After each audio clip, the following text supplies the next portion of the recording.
In the midst of the Cold War, a chillingly absurd scenario unfolds. Ominous rumors circulate among Western leaders. The Soviet Union has been secretly developing a doomsday device, a weapon of unimaginable destructive power hidden beneath the Arctic peaks of the remote Zhukov Islands.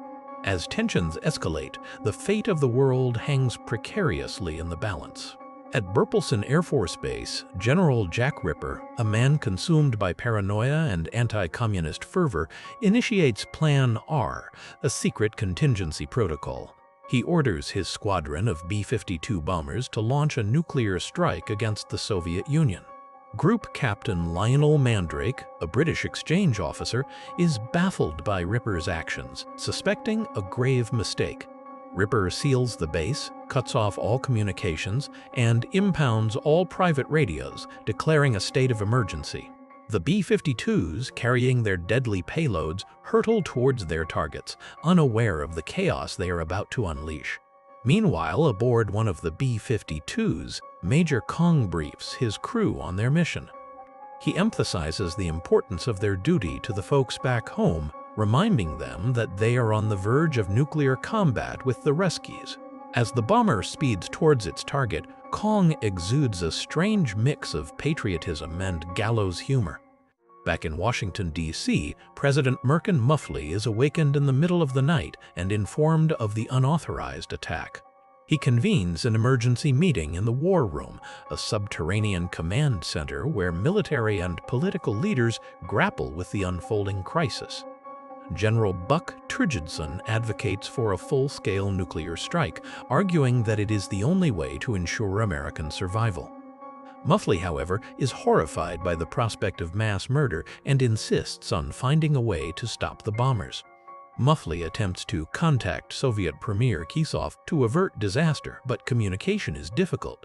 Amidst the chaos, the Soviet ambassador Alexei Desidesky arrives in the War Room, adding to the tension and suspicion. As the situation grows increasingly dire, Muffley seeks the advice of Dr. Strangelove, a former Nazi scientist and weapons expert. Strangelove chillingly describes the Doomsday Machine, a device designed to automatically trigger a global nuclear holocaust in response to any attack on the Soviet Union. The machine, once activated, cannot be stopped, ensuring the annihilation of all life on Earth.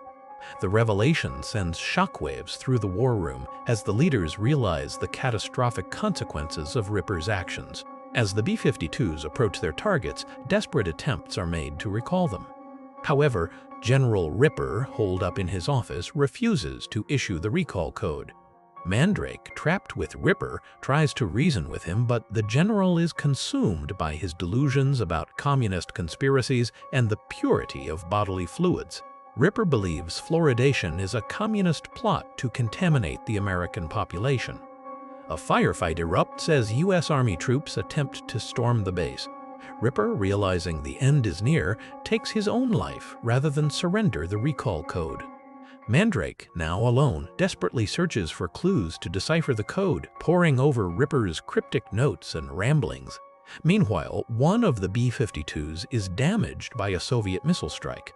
Major Kong, undeterred, continues towards the target, determined to complete his mission. As fuel runs low and systems fail, Kong heroically rides a nuclear bomb down to its target, detonating it in a final act of patriotic zeal. In the war room, Mandrake finally cracks the recall code, and most of the bombers are successfully turned back. However, one plane remains on course, destined to trigger the Doomsday Machine. As nuclear explosions erupt across the globe, Dr. Strangelove proposes a plan to preserve a select group of humans in deep mine shafts where they can repopulate the Earth after the radiation subsides. He envisions a society based on eugenics and controlled breeding, with a ratio of 10 women to each man.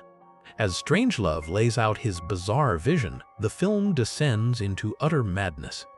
Desidesky is caught photographing the war room, hinting at Soviet plans for a similar survival strategy. In the final moments, Dr. Strangelove miraculously rises from his wheelchair, proclaiming, "Mein Führer, I can walk."